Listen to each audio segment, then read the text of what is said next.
안녕하세요. 닉시학의 주식공부 닉시학입니다. 저번 시간에 터틀 시스템에 대해서 알아보았는데 터틀 교육생들은 처음 들어가면 게임 이론과 확률 이론을 가장 먼저 배웠다고 합니다. 그래서 이번엔 확률 문제로 아직까지도 모든 사람들을 헷갈리게 만드는 몬티올 문제를 한번 알아보도록 하겠습니다.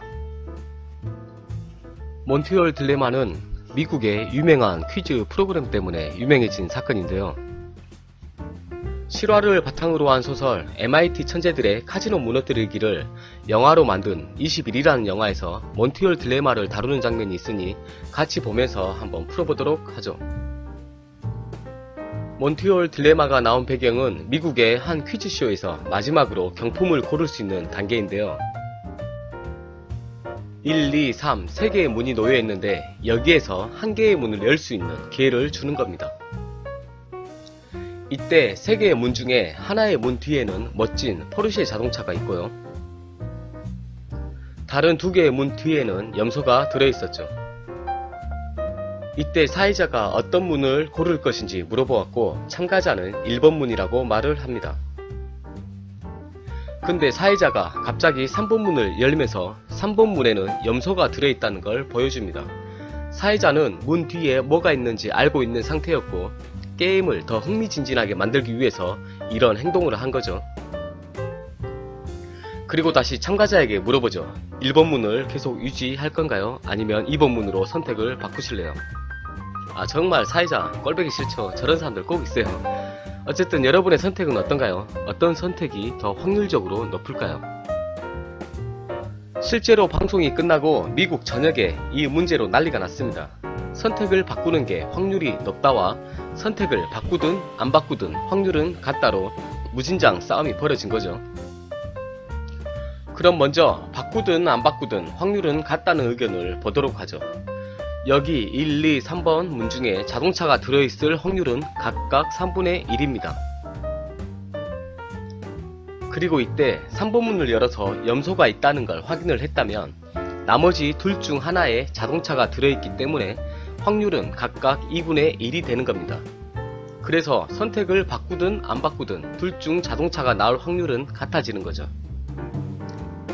그럼 이번엔 바꾸는 게 확률이 높아진다는 의견을 보도록 하죠. 먼저 내가 선택한 1번 문의 확률은 3분의 1이고 나머지 2개의 문은 3분의 2의 확률입니다. 그리고 이때 3번 문을 열어서 염소가 있다는 걸 확인하였다면 나머지 2번 문의 확률은 3분의 2로 높아지는 거죠. 여러분의 생각은 어떤가요? 둘 다 맞는 말이니까 조금 당황스럽죠?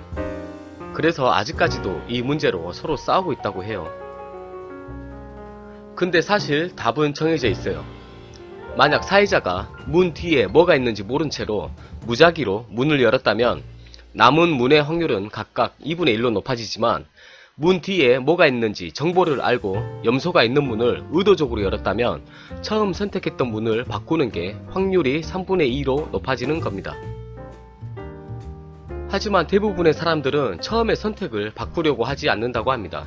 자신의 선택을 믿고 싶어하고 대부분 변화를 두려워하기 때문이죠. 그래도 변수가 생기고 상황이 변화였다면 확률이 높은 쪽으로 선택을 바꾸는 게 트레이더가 할 수 있는 합리적인 선택입니다. 예를 들면 이런 거죠. 1번 동그라미는 나름 분위기는 괜찮아요. 하지만 2번 동그라미에서 이평선이 전부 역배열로 돌아서면서 봉들도 전부 역배열 상태로 놓여 있어요. 뭔가 안 좋은 상황이 되고 있다는 걸 암시하고 있죠. 그리고 3번 동그라미에서 갭으로 하락을 시작하며 하방으로 거래량을 트고 있어요. 경험 많은 매매자들은 상황이 바뀌었음을 본능적으로 느끼게 되고 매도를 빠르게 실시할 거예요. 하지만 변수가 생기고 상황이 변화했지만 자신의 선택을 믿고 버티는 사람은 폭포수처럼 떨어지는 저 장대 응봉에서 이렇게 생각을 하게 되죠. 나는 선택을 바꾸지 않아. 난 끝까지 버틸 거야. 우리 워렌 버핏 형도 그랬잖아요. 10년간 보유할 게 아니라면 단 10분도 보유하지 말라.